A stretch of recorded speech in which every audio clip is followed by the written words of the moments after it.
నా పేరు ఝాన్సీ రాణి. నేను జగ్గయ్యపేట నుంచి వచ్చాను అమరావతి హాస్పిటల్కి.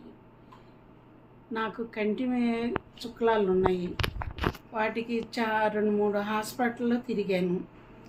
కాకపోతే నా బీపీ రేజ్ అవ్వటం వలన నరాలు సన్నగా ఉన్నాయని కాస్త ఇది చేసేసరికల్లా కాస్త నాకు భయం పుట్టింది. కానీ నాకు అమరావతి హాస్పిటల్ నుంచి చూశాక డాక్టర్ గారు నాకు మంచిగా సర్జరీ చేశారు. చాలా మంచిగా కూల్గా మాట్లాడారు.